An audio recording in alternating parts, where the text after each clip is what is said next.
going to discuss the topic heat transfer in two-dimension elements, that is thermal problems. This is the topic which comes under the category of ME8692 finite element analysis subject. So what are the topics are going to be discussed? So here basically we are having two categories. First one derivation and the second one is problem. So in our derivation we will discuss about the three types of derivations are going to be discussed. That is shape function for two-dimensional heat transfer problem, and stiffness matrix for two-dimensional problem, and load factor for the two-dimensional problem. And finally we are going to solving some of the problems, some examples. But in this video we are going to discuss only about the derivation of shape function of the heat transfer two-dimensional element. So in this case here we are taking the triangular element as a two-dimensional element for solving this heat transfer problem. Okay, why we are choosing this two-dimensional problem, especially triangular element for the two-dimensional element? So let us see. In this derivation we will discuss about the development of the shape function for the basic or two-dimensional triangular element. Why we have to take this triangular element? Because its derivation is the simplest among the available two-dimensional elements. So for the understanding purpose we are discussing about the two-dimensional element as a triangular element. And here we are having a triangular element as in plotted in the graph, especially it has a three nodes, node 1, node 2 and node 3. So these are all encircled by the yellow. Again we are discussing with that. So these are the three nodes are there, and node 1 you are having u1 as the horizontal displacement, and node 1 again we are having the vertical displacement, that is u1 v1. Likewise u2 v2 at the node 2 and u3 v3 at the node 3. So totally we are having 6 degrees of freedom: u1 u1 u2 u3 and v1 v2 v3. Okay, and some related coordinates are available: x1 y1 x1 y1 x2 y2 and x3 y3 are the coordinates of the respective nodes 1 2 and 3. So here we are having the displacement function u, that is u is equal to u1 u2 u3 v1 v2 v3.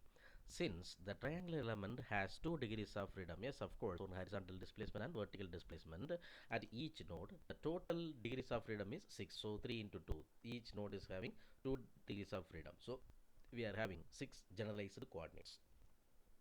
What are all the displacement function? U is equal to horizontal component u is equal to alpha 1 alpha 2 alpha 2 x plus alpha 3 y, and v is alpha 4 plus alpha 5 x plus alpha 6. So alpha 1 alpha 2 alpha 3 alpha 4 alpha 5 and alpha 6 are the generalized coordinates, are the global coordinates. So here we are going to taking that each displacement, that means node 1, the horizontal displacement u1 is equal to alpha 1 plus alpha 2x plus alpha x1 plus alpha 3 y1.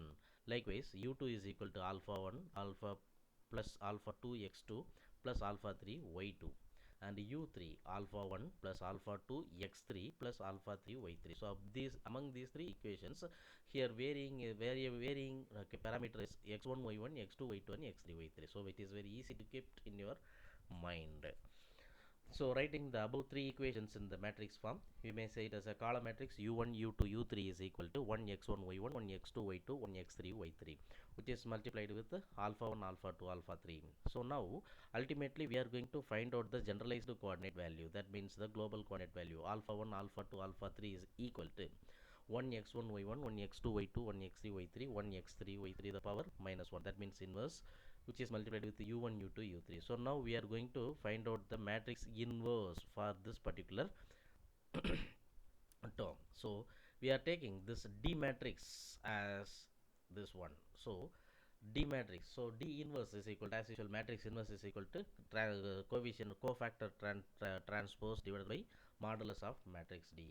So here we are going to find out the values of cofactors, that is C11, C12, C13, C21, C22, C23 by changing the orders. As usual, already you know about all the cofactors of the matrix.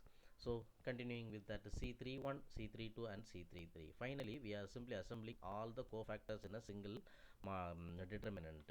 Then we are getting the C transpose. So here all the horizontal components are going to be changed here as a vertical one, and the second row of the C is going to be changed as a vertical one, and the third row of the C is going to be changed as a vertical one. So this is the C transpose, and now we are moving. We are going to find out the determinant of D. So this C transpose and the D are going to be solved in that equation. D inverse is equal to, here if we keenly watch those things, so we are applying all the values here, then finally we will get that one term. That means, what's that term means? If you are keenly watched this term, that means just go through this term, it will carry some important message to us. What was it? The area of the triangle can be expressed as a function of x and y coordinate of the nodes 1, 2 and 3. So area A is equal to, in matrix form, A is equal to 1 by 2 into 1x1 y1, 1x2 y2, 1x3 y3. So finding the determinant of the matrix, determinant of the triangle, area of the triangle. So we will get the specified another one term is there. Now what is the similarity? So this particular equation and the previous one rounded equation, these two are all the similar to each other. So we are simply replacing that particular term by 2a. Okay, so that is why the large size of the matrix is reduced as a some more convenient manner. And also here we are introducing three important variables, that is a, b, c. That means a1, a2, a3, b1, b2, b3 and c1, c2, c3. Why? Because here these values are representing the above matrix values by simplified manner, which is easy to kept in our mind, and also it is easy to solve. Therefore a1, a2, a3, so those values are listed here. Okay, so finally already we know about that. What is that? U is equal to alpha 1 plus alpha 2 x plus alpha 3 y. Okay, but u1 is equal to alpha 1 plus alpha 2 plus x1 plus alpha 3 y. So it's a common one, so that here they didn't mention the x1 and y1.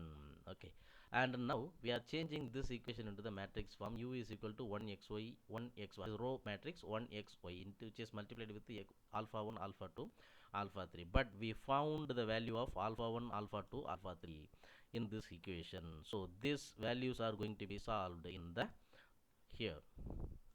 Okay, so finally we will get it the solution. What's it do? By applying the matrix multiplication, we will get it u is equal to a1 plus b1x plus c1y divided by 2a, a2 plus, so like that it is going on.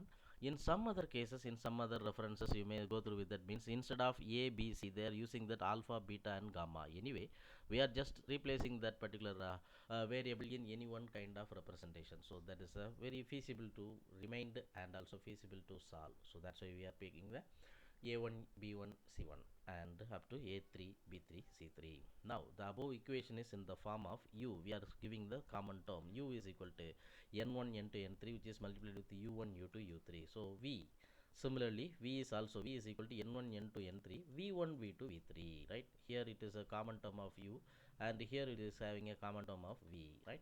So finally the shape function n1 is equal to a1 plus b1x plus c1y divided by 2a. Likewise n3 is equal to a3 plus b3x plus c3y divided by 2a, right? So assembling this above equation, we will get the final displacement function for heat transfer of the triangular element. U is equal to u of x comma y, v of x comma y is equal to n1 0, n2 0, n3 0, again 0 n1 0 n2 0 n3, which is multiplied with u1 v1 u2 v2 u3 v3. So this is the final answer. Thank you so much for pleasantly watching this video. Thank you so much.